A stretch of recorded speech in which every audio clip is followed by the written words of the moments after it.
Oh, hello, and welcome to another fun-filled edition of Adam's Music Box, where today we're going to talk about the Billboard charts in 2024, which is why I have the picture behind me of an album from 1977. Well, stranger things have happened, and they're happening around us right now. And I'm not just talking about the drones, ooh, spooky. I'm talking about the fact that of the top 100 selling, and that crucially includes streaming, which is by far and above the most popular way of consuming music in 2024, the Billboard Top 100 album charts has at number 34 an album that was released in 1977. Yes, there was inflation then, and there's inflation now. But apart from that, things were quite different then compared to how they are today. And this raises a lot of questions. Now, obviously, I agree with most people who, in their millions, bought this record that it is a great record. I love Fleetwood Mac. I even love the obscure Fleetwood Mac, the Bob Welsh, the Weston era, the early blues stuff. I love it all, but this was the album that everyone had to have, and everyone had it, and apparently they still do, in the form of streaming the album. And so, beyond the album being good, being very good, what other interesting points does this raise? Because there were, of course, a lot of good albums in 1977. The 70s were, in my view, a very good decade for music. But why is it that this album and others from the 70s and the 80s keep creeping up? I mean, Rumors was at 34, but Back in Black by AC/DC was on the list as well. That came out in 1980. So this relates to something that I've spoken about on this channel previously. And that we tend to think, because usually it's true, that the most popular songs or albums or other compositions in any given year are those that are relatively recent. Pop music means that it's popular, and that which is popular tends to be that which is current. But there are interesting exceptions. Let's take a look at classical music. Whether you're looking at the sort of rarefied, high art classical music, or what they literally call light or pop, the pops, that sort of classical music, chances are you'll be listening to music from the 19th century, the core of Beethoven's repertoire, Schubert, Schumann. Unrelated. Liszt, Wagner, Bruckner, Tchaikovsky, Dvorak, Strauss.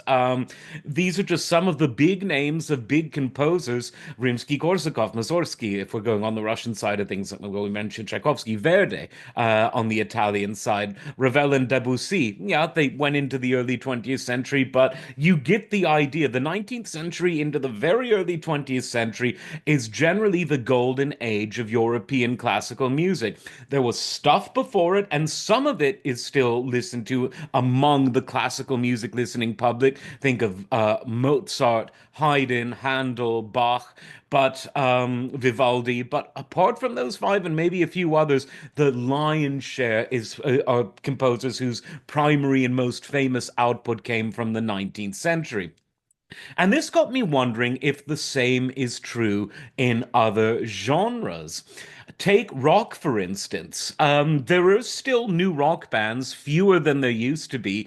The musical idiom that dominates pop music was rock between the 60s and into the 90s, even though in the 90s we started to see that idiom change because hip hop became the main musical idiom that dominated the pop charts. And that only accelerated into the 21st century, where now dance music, neo disco, if you want to call it that, derived from a watered down version of hip hop, is the main idiom of the pop charts. Now that got me thinking. While we could say the sort of 60s through the very early 90s was the golden age of rock, or rack, as some people with more popular YouTube channels call it. I love them. Maybe we can all sort of say that that was the golden age of that kind of music. But can we say that because of that, it is now encapsulated in that in 20, 30, 40, 50 years' time, if someone wants to listen to this outdated music called rock, they won't necessarily reach for the very early rock of the 50s, nor will they reach for the sort of late 90s or 2000s rock, but they'll go to the staples of the 60s, 70s, and 80s. You know, your Fleetwood Macs, your ZZ Tops, your Doobie Brothers, your Eagles, your Stones, your Beatles, your Van Halens, your Def Leppards, your Journeys, your Foreigners, your Bostons. Etc. Is that going to happen? Well, if classical music is any indication, it may well happen. Look, for instance, at the jazz world. Now, jazz, even though in its most pure form was never super commercial, for a while between, let's say, the 20s and the late 50s, into the early 60s, frankly, it dominated the pop idiom. In other words, watered down I should say, popified versions of jazz became the musical language associated with the classic pop era of people like the Bing Crosbys of the world, the Nat King Coles, who was an actual very good jazz pianist, etc. And when people think of that sort of style, when people want to hear classic pop, with all due respect to someone like Harry Connick Jr. or Nora Jones, they'll probably more frequently reach for the Frank Sinatra or Nat King Cole albums, the people who signified the golden age of that genre. Now, much like the classical musicians of the 19th century, the dead, most of the people, sadly, from that classic pop era are no more. A few of them have hung around.